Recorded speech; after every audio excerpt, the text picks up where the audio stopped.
আসসালামু আলাইকুম প্রিয় বন্ধুরা, আশা করি ভালো আছেন। আমি আপনাদের দোয়ায় ভালো আছি। বিডি সার্ভিস অ্যান্ড ডিজিটাল মার্কেটিংয়ের পক্ষ থেকে আপনাদের সকলকে জানাচ্ছি স্বাগতম। আজ আমি কথা বলবো একটি ট্রেনিং সার্টিফিকেট নিয়ে। বন্ধুরা, আমার হাতে দেখতে পাচ্ছেন একটি ট্রেনিং সার্টিফিকেট। এটি হলো Bangladesh youth technical training certificate. বন্ধুরা, এ বিষয়ে কিছু কথা বলতে হয়, কারণ আপনারা জানেন যে সকল প্রবাসী ভাইয়েরা বিদেশে থাকেন, বিশেষ করে মিডল ইস্টে বা অন্য যে কোনো কান্ট্রিতে, তাদের চাকরি নবায়ন করতে গেলে বা নতুন চাকরি করতে গেলে অভিজ্ঞতার সনদপত্র চায় বা ট্রেনিং আছে কিনা, ওই বিষয়ে কোনো কোর্স করা আছে কিনা, সেরকম কিছু একটা চায়। তো এই সংক্রান্ত বিষয়ে আমি কথা বলবো। যখন তাদের কাছে কোনো অভিজ্ঞতার সনদপত্র চায় বা ট্রেনিং আছে কিনা বা ট্রেনিং কোর্সের কোনো সার্টিফিকেট আছে কিনা, তখন তাদেরকে এই ট্রেনিং সার্টিফিকেটগুলো দেখাতে হয় এবং এগুলো বাংলাদেশ থেকে অ্যাটাস্টেশন করে নিতে হয়। তো বন্ধুরা, কিছুদিন পূর্বে আমি একটি ট্রেনিং সার্টিফিকেট, দেখুন এখানে একটি ট্রেনিং সার্টিফিকেট, এই সার্টিফিকেটটি অ্যাটাস্টেশন করিয়েছি। যিনি সার্টিফিকেট হোল্ডার, তিনি সার্টিফিকেটটি আমাকে প্রদান করেছিলেন। আমি বাংলাদেশের ই অ্যাপোস্টাইল বা মিনিস্ট্রি থেকে অ্যাটাস্টেশন এটি করিয়ে দিয়েছি তাকে। বন্ধুরা, যিনি সার্টিফিকেট হোল্ডার তার নাম হলো মোহাম্মদ হাসান, তার পিতার নাম মজিবুর রহমান, মাতার নাম রিনা বেগম। তিনি জফলিন ট্রেনিং সেন্টার থেকে একটি কোর্স করেছে। তিনি হলেন একটি টেকনিক্যাল বিষয়ে কোর্স করেছে। এই বিষয়ে তার এই সার্টিফিকেটটি তিনি তৈরি করেছেন। এটি আমরা শুধু অ্যাটাস্টেশন করেছি।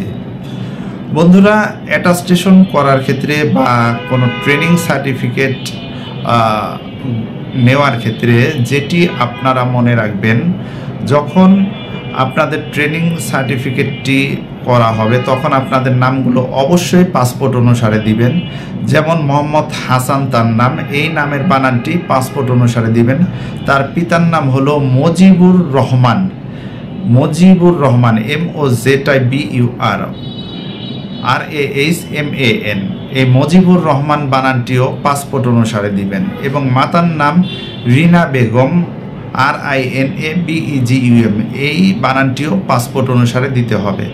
অর্থাৎ আপনার ট্রেনিং সার্টিফিকেটের ইনফরমেশন, ব্যক্তিগত ইনফরমেশনটি পাসপোর্টের সাথে মিল রেখে করতে হবে।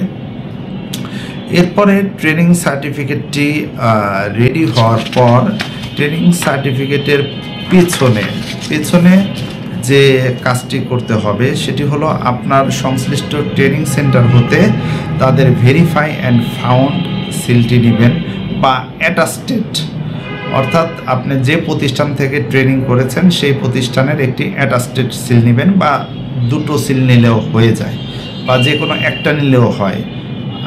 ঠিক আছে, এই অ্যাটাস্টেশন সিল নেওয়ার পর আপনাকে যেটি করতে হবে, BMET থেকে অ্যাটাস্টেশনের সিল নিতে হবে, অর্থাৎ BMETর সিলটি গ্রহণ করতে হবে, ম্যান পাওয়ারের সিল।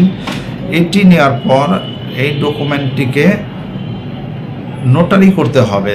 দেখুন বন্ধুরা, এখানে নোটারি করা হয়েছে advocate Mohammad Ruhul Amin, notary public, whole of Bangladesh.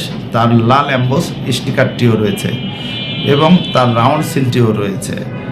এভাবে নোটারি করার পর বন্ধুরা, একটি বিষয় মনে রাখবেন, মূল সার্টিফিকেটের পিছনে সবসময় নোটারি করবেন, আর ফটোকপি হলে সেটা সামনে নোটারি করবেন, অর্থাৎ সিলগুলো ফটোকপির সামনে পড়বে আর মূল সার্টিফিকেটের পিছনে পড়বে। এভাবে নোটারি হওয়ার পর বন্ধুরা, এটি আমরা ই অ্যাপোস্টাইলের জন্য পরবর্তী ধাপ গ্রহণ করেছিলাম। এখানে দেখুন বন্ধুরা, আমরা একটি ই অ্যাপোস্টাইল কপি পেয়েছি। এখানে দেখুন ই অ্যাপোস্টাইল উপরে লেখা, এটি বাংলাদেশের ফরেন মিনিস্ট্রি হতে প্রদান করা হয়।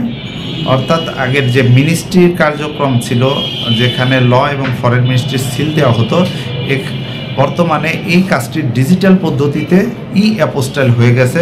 আপনার ল এবং ফরেন মিনিস্ট্রির অ্যাপ্রুভালটি এই যে কর্নারে যে QR কোড আছে ই অ্যাপোস্টাইলের, এই কিউআর কোড সার্চ দিলেই পাওয়া যাবে এবং সাথে সাথে আপনার ডকুমেন্টটিও অনলাইনে আপনি দেখতে পারবেন। এভাবে বন্ধুরা আপনারা আপনাদের ট্রেনিং সার্টিফিকেটগুলো অ্যাপোস্টাইল করতে পারেন। যদি আমাদের সহযোগিতার দরকার হয় তাহলে আমাদের সাথে যোগাযোগ করবেন, আমরাও আপনাদের কাজগুলো সুন্দরভাবে করে দেব।